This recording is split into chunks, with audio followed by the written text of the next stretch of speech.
Mischa, obviously a tough match. Obviously you're a serving volleyer and that worked pretty well for you in the first two rounds, but today he just seemed to have that sort of. Yeah, I have to like serve maybe like 30 miles faster against him and like be more precise with my serve. So it was a beating. There was definitely a beating, and I think pretty much after the first point of the match, I realized okay, he wants it badly because I saw like the first few shots he made in the match. Like you can tell right away with him. Like, you know, he's on court like, and you can tell like the first couple games he's just like trying to get a feel for the ball. He's like maybe not as aggressive, not moving around as quick. But today, like from the first moment on, I felt like okay, he wants it badly. So he made it clear that he's, I mean, to me, he's the best still. Because you've played him before, but today you thought that you could tell you were in trouble early. I from the first point on, I was like, I'll be in trouble. Like you know, like the night before you talk with your coach or friends, you're like, yeah, maybe I have a chance. Like he lost a few matches this year, like maybe a few more than he did in past years. And I was thinking like, yeah, maybe I have a chance. Like, you know, get a good score, maybe win a set or something if I serve really well today. But then from the beginning, I knew, okay, like I should be fighting for games, not for sets today. You seem pretty upbeat overall, though. I mean, you've been in the quarterfinals here, still a good week. Yeah, it's a good week. I mean, first quarter since 2010, and like I played decent tennis, and I think I'm not the first one to get beaten by him pretty badly. Like I can remember Hewitt in the finals of the US Open. I can remember Roddick at the Australian Open one year where he lost like I don't know how many games in a row with his serve. So, I mean, it happens. I mean, if I would have played with someone else, it would have been probably a better match. But yeah, I mean, I should just be happy I played well the last couple of matches, won a few matches, got a few points, and just try to do well in Wimbledon and then Newport, which is on grass as well. So you think that Federer is as good as ever?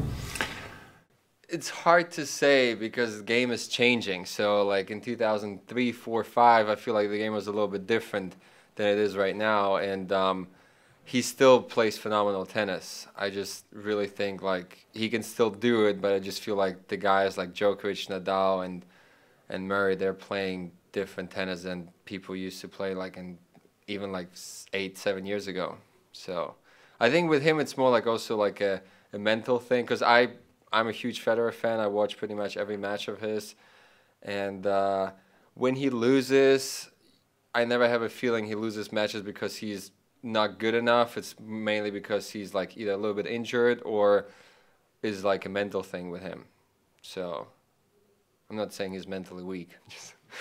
I mean, I'm just saying like he's a phenomenal player and he still is. So like he still has the game to like beat anyone like easily. He hasn't won any title in the last 10 months, so. Yeah, but I don't know if that really matters. Like, you know, Sampras hasn't won a tournament in like I don't know how many months, and he wins the US Open. So I think Federer can like, he's not winning, but then he can easily go on a like maybe 30 match run and like win Wimbledon and like the tournaments after or the tournaments before, whatever. So he has a great game. I mean, his ball, I was practicing with Monfils earlier this week and like other guys, and they've beaten him already, but like his ball, like when it travels through the air, it's just, it has so much stuff on it. Like it not only goes like through the air, it moves like left and right, and like it looks like a shank, but it's not a shank. You think it's gonna go long, but it's like 2 feet inside the baseline. His ball is just phenomenal. And like the worst is like when you're at the net, like you cannot tell where he's gonna go. With most of the players, you can anticipate, okay, because of his stance, he can go down the line or cross court, or like you think, okay, he went down the line most of the times, like let's cover the down the line. With Federer, it's like you're at the net and you're like, oh, why did I even come here? You know, it's like, because his preparation for the shot is like unbelievable. Like my coach said, like with him, like he's always on the ground, he's always like stable, he's never off bounds, and you cannot tell where he's gonna hit the ball. So it was a disadvantage to like come to the net today. I felt like. You are a big fan of. Yes, I mean I don't know if you could tell, but yes, I've analyzed a lot of his matches. Okay, thanks. Do you think that there's with the technology now, it's obviously a lot harder. You see a lot more serving volleyers now. You're one of the few. So yeah. I think it's just sort of the game is getting stacked against serving volley a little bit now with how well people can hit return. Yeah, like I feel like the courts maybe got a little slower, but the rackets and the strings make the ball travel through the air so much faster. So I don't know if it's a disadvantage. Maybe yes, because the guys, I feel like they're so much quicker on their feet. They're like so much stronger. And like I watched a final of like Philander and Lendl like years ago. I felt like they were just like pushing the ball, you know. Not saying that they were not great players, but compared to now, the speed that like the ball's traveling through the air and the guys are moving left to right, that's just phenomenal. So I think maybe it's gotten a little harder. Because it used to be like the rackets were a little slower, but the courts were faster, so it was an advantage. You come into the net, you know, finish off the point quickly. Now it's like on a slow surface, your serve gets slower and slower, and then the ball comes back even faster. Yeah, makes sense. Thank you. Fragen auf Deutsch, bitte. Was hast du dann nach dem Match gemacht? Hast du irgendwas kaputt gehauen? Oder? Gar nichts. Na, auf was soll ich denn kaputt hauen? Weinen? Nee, ich habe ja, ein bisschen gelächelt, hin und her gelaufen, habe dann Freundin angerufen. Sonst Dopingkontrolle auch gemacht, deswegen also nichts Großartiges. Was soll man da machen? Aber es ist schon ja, außergewöhnlich, wenn man jetzt, sag ich mal, so eine Niederlage irgendwie ärgert einen das ja doch wahrscheinlich. Ja, das ärgert, aber ich hätte lieber heute 0-0 gegen Federer verloren, als zweite Runde gegen Basic, 7-6 im dritten. Deswegen, gut, was soll ich da machen? Ich meine, er ist klar der bessere Spieler. Das Einzige, was ich, sage ich mal, so verbessern kann für mich, ist mein Aufschlag, dass er schneller wird. Dass ich dann am Anfang des Matches vielleicht ein paar Punkte ein bisschen aggressiver, ein bisschen mit mehr Confidence spiele und dann vielleicht nicht eine leicht 0-3 Start hinlege, sondern vielleicht 1-1, 2-2 und dann sieht das Match vielleicht einen Tick anders aus. Aber gegen Federer ist es extrem. Wenn du sofort einen Break bekommst, dann lässt er auch nicht mehr nach. Dann war es das auch.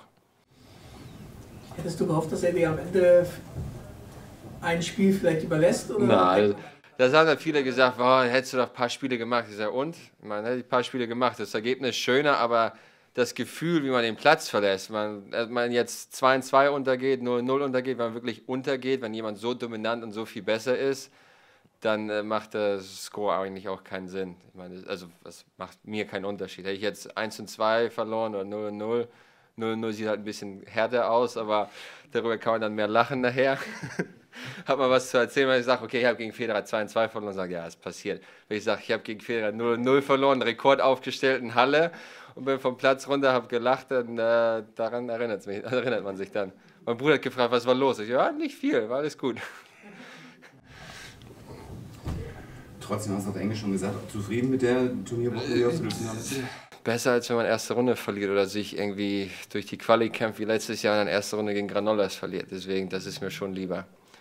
Ich war, wie gesagt, lange nicht mehr Viertelfinale beim größeren Turnier und das tut einem dann schon ganz gut. Du hast jetzt gerade über sein Spiel so geschwärmt. Ist das dann auch eine mentale Geschichte, wenn man gegen einen Spieler spielt, von dem man quasi der größte Fan ist? Ja, also der größte Fan, das ist das eine. Das andere, ich habe schon zu meinem Trainer gesagt, bei ihm, ich mache mir mehr Sorgen nicht um den Ball, den ich jetzt schlagen werde, sondern um den nächsten Ball, den er mir zurückschlägt. Weil ich weiß, wenn ich nicht irgendwie einen sauberen Winner schlage oder wenn mein Ball nicht perfekt ist, dann habe ich das Gefühl, wird er mich sofort entweder austricksen oder sofort passieren. Deswegen, der Druck ist halt extrem da, weil du weißt, du musst einen perfekten Ball spielen, ansonsten hast du keine Chance. Und das ist eher dieses, was mich heute ein bisschen zu schaffen gemacht hat, weil ich war so sehr fokussiert daran zu denken, oh mein Gott, der wird mir jetzt passieren oder dein Ball ist so gut oder seine Vorne ist so gut, seine Rückhand, dass ich dann ab und zu leichte Fehler gemacht habe oder mein Volley war nicht gut genug und das ist halt das Schwierige bei ihm, sich auf das eigene Spiel zu konzentrieren. Letzte Frage bitte. Hast du irgendwie eine Erklärung dafür, dass du jetzt in den letzten Jahren dich so schwer getan hast? Wir haben dich ja schon viel weiter oben mit. Ja. Was da gewesen ist. Oder hast du das Gefühl, dass du jetzt vielleicht so ein bisschen die Kurve wieder kriegst? Weiß ich nicht, ich habe schon so oft in den letzten Jahren gesagt, ja, jetzt wird es wieder besser, jetzt wird es wieder besser. Dann habe ich dann eine Serie von 5 Niederlagen hintereinander hingelegt danach. Deswegen, ich weiß, ich habe ein paar Verletzungen natürlich, dann macht man ein bisschen Blödsinn, wenn man jung ist oder so. Ich meine jetzt nicht trinken oder sonst was, ich meine, aber ich habe keine Ahnung, dann vielleicht trainiert man nicht so hart oder dann, so ist es halt, wenn man jung ist, dann. Aber du hast selber für dich schon eine Erklärung, warum das jetzt nicht alles mehr so ging.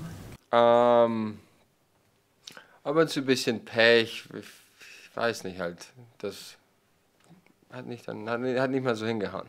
Aber du möchtest es wieder? Ich möchte es wieder, ja, genau, ja. Ich war vielleicht eine Zeit lang ein bisschen auch müde und so, aber jetzt möchte ich das wieder auch.